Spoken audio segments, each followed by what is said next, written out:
Diagnosing cancer using ants? Real science can be stranger than science fiction. Hey there, welcome to Science is You. For real, this study experimented using ants to detect cancer. We all know that the sooner cancer is detected, the higher the chances for recovery and survival. But current early detection methods like colonoscopies, MRIs, and biopsies can be invasive and expensive. But what if we could just sense whether a patient has a form of cancer or not? Some animals have far more sensitive senses than people. For example, dogs can be trained to sniff out specific substances or body odors. Likewise, ants also have a very sensitive ability to detect and recognize odors. Unlike dogs, insects are available in large numbers and require very little space to house. In addition, they can be trained to recognize a specific odor with just a few repetitions, sometimes even just one trial. And they can form a memory that lasts several days.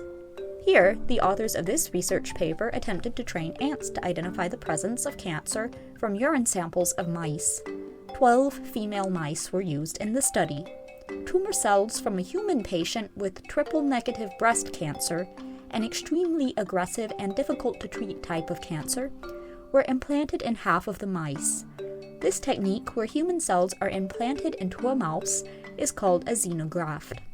These mice now contained a human tumor, which simulated cancer. They then trained the ants to associate the odor of urine from the mice with cancer with a reward: sugar. By placing a drop of sugar water next to the urine from mice with tumors, the ants learned to go towards the scent of the cancer urine in order to be rewarded with sugar. To see if the ants had really learned the scent, the researchers performed memory tests without the sugar. They provided two scents: urine from the mice with tumors and urine from the healthy mice, and released the ants. They observed that ants spent significantly more time near the urine from tumor-containing mice that they had been trained to recognize with the sugar water. This indicates that ants can indeed learn to discriminate urine odors from healthy versus cancer-containing individuals. The authors next wanted to investigate what specifically was different about the urine of healthy mice and ones with cancer, and what the ants could be sensing. The researchers analyzed the urine samples using a technique called GCMS, which separates chemical mixtures back into their individual components and identifies them at the molecular level. But this wasn't as simple as just picking out one substance present in urine from the mice with cancer. Urine is actually a complex mixture and contains thousands of chemicals in differing amounts. And potentially many substances could differ between the healthy and cancer-containing samples. To understand these large amounts of data, the authors used an analysis method called principal component analysis. What this does is basically categorize samples into similar groups. The larger the tumor a mouse had, the more different its urine was from that of healthy mice. Intriguingly, the authors didn't find a difference in the ability of the ants to detect odors from mice with small versus large tumors. However, the authors noted that further tests to determine the threshold of sensitivity of the ants would be a good future study. The authors also note some limitations of this study. Specifically, the urine odors they used here likely don't represent the wide range of cancer odors that may exist in nature.